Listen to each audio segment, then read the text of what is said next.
Bismillahirrahmanirrahim. Assalamualaikum warahmatullahi wabarakatuh. Saya Irfan, owner dari Madu Murni La Roibah, sekaligus owner dari Warung Bakso La Roibah, Jalan Arung Teko, Makassar, tepatnya di Kelurahan Sudiang, Kecamatan Biringkanaya.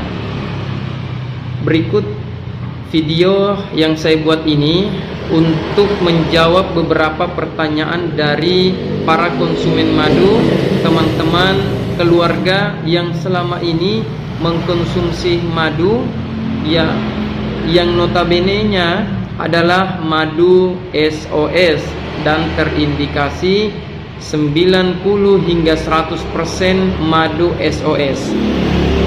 Apa itu madu SOS? Madu SOS singkatan dari sintetis, oplosan, dan sirupan. Seperti apa penjelasan daripada madu SOS ini yang banyak beredar dengan harga yang sangat murah, yang sangat miring, di mana produk-produk tersebut juga memiliki izin Dinkes, memiliki atau mengantongi sertifikat Balai POM. Nah, inilah yang menjadi polemik kita. Kenapa seperti itu? Sedangkan isinya adalah cairan gula. Nah, jadi tidak semua yang memiliki izin Dinkes itu murni. Karena kenapa, teman-teman? Mereka, para produsen atau owner atau para pelaku madu oplosan atau yang terindikasi madu SOS, ketika uji lab baik di Dinkes maupun di Balai POM, mereka hanya membawa sampel seperti ini, sebanyak ini. Nah, jadi sampel yang mereka bawa itu hanya seperti ini, paling besar 250 ml.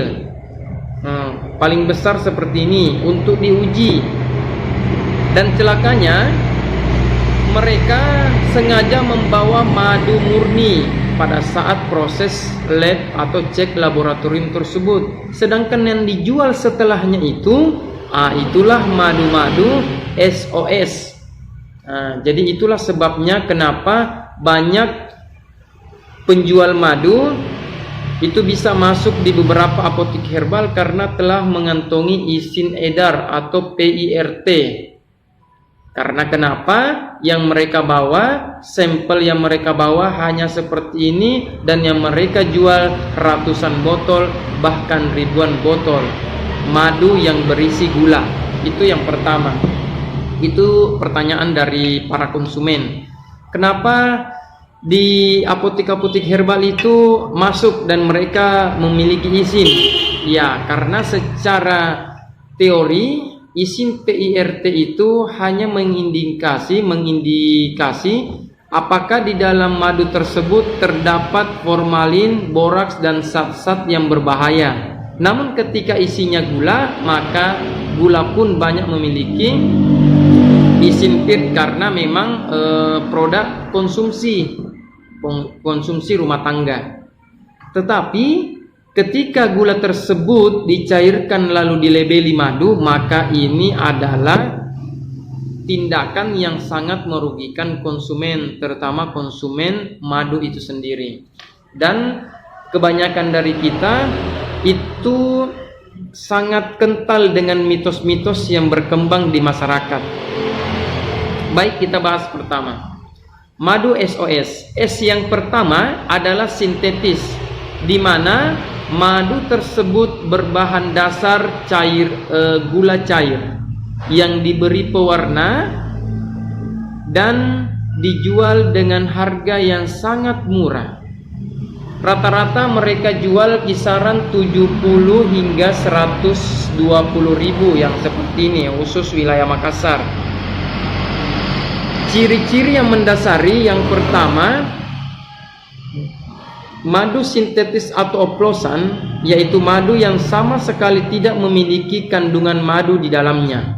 Enzim diastase sama sekali tidak ada.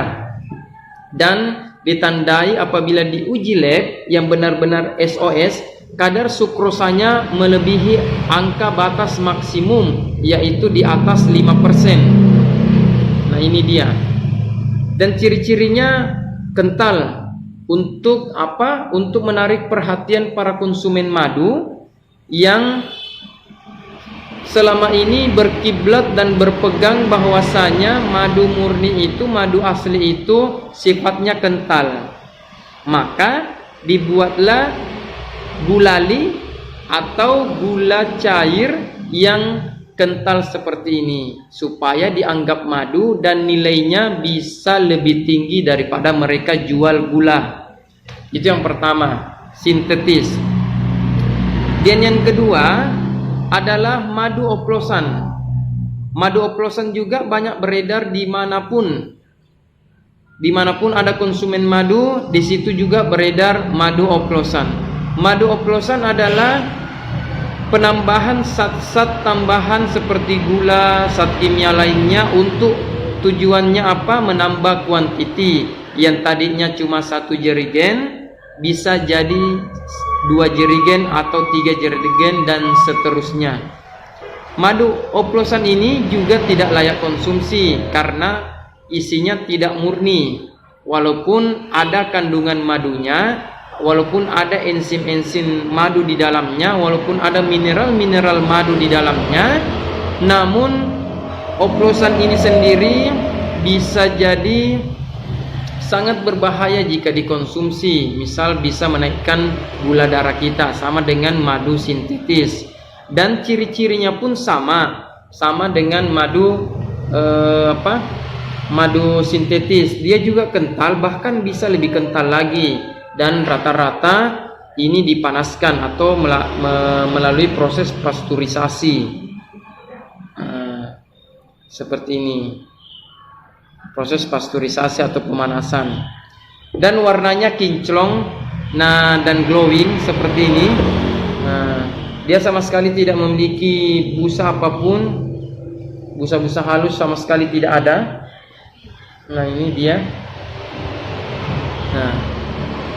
Dan rata-rata mereka katakan bahwa ini madu hutan liar. Itu sama sekali tidak benar. Ini adalah madu sintetis dan ini adalah madu oplosan. Sehingga kedua madu ini tidak layak konsumsi sama sekali. Untuk itulah jangan pernah terkecoh dengan kekentalan, jangan pernah terkecoh dengan warna madu, jangan pernah terkecoh dengan gas yang ada pada madu itu sendiri, karena tidak semua madu murni itu bergas, walaupun rata-rata mereka bergas karena sifatnya rohani atau mentah, belum diolah sama sekali. Oke, sudah yang dua. Terus S yang ketiga pada kata SOS ini yaitu sirupan, di mana madu sirupan pada umumnya atau hampir semua madu sirupan dihasilkan oleh lebah budidaya Apis mellifera atau lebah unggul dari Australia kalau saya tidak salah ingat. Ciri-cirinya dia bergas dan aromanya itu berbau etanol karena adanya fermentasi kadar air dan glukosa oksidase di dalamnya karena tingginya kadar sukrosa. Kenapa dikatakan madu sirupan?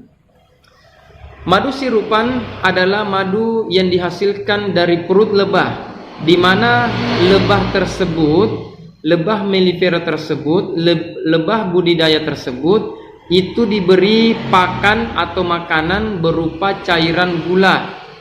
Nah, tujuannya apa sebenarnya? Baik untuk mempertahankan koloni lebah, kelompok lebah yang ada pada setiap kotak-kotak atau log budidaya. Pada dasarnya yang sebenarnya madu hasil dari sirupan ini tidak dapat diperjualbelikan karena dapat mengganggu kesehatan bagi yang mengkonsumsi karena isinya adalah gula. Dan ya, untuk menekan biaya operasional, banyak dari petani madu, peternak madu itu menjual madu-madu mereka. Nah, inilah yang menjadi tugas kami sebagai Laskar Madu Murni, itu untuk memberikan edukasi karena madu inilah yang paling banyak beredar, madu sirupan. Madu sirupan dari jenis budidaya. luar biasa.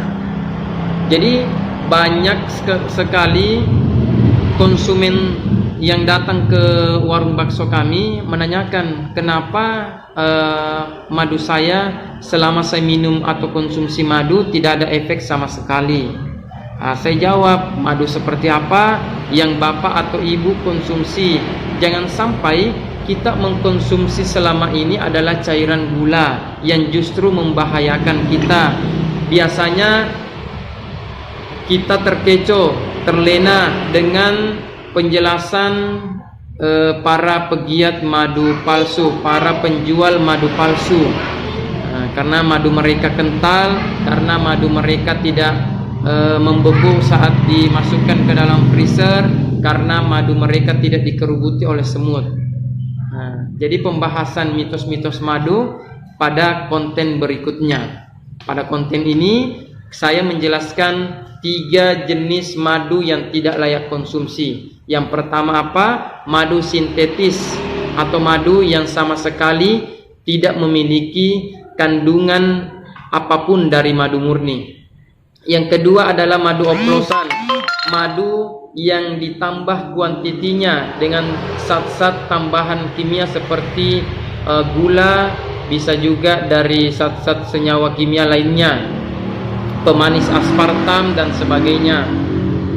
Dan yang ketiga, madu sirupan, madu yang dihasilkan dari lebah budidaya, di mana lebah tersebut diberi pakan gula agar mempertahankan koloni atau memperbanyak kuantiti atau hasilnya, supaya cairan madu yang dikeluarkan lebah tersebut lebih banyak lagi.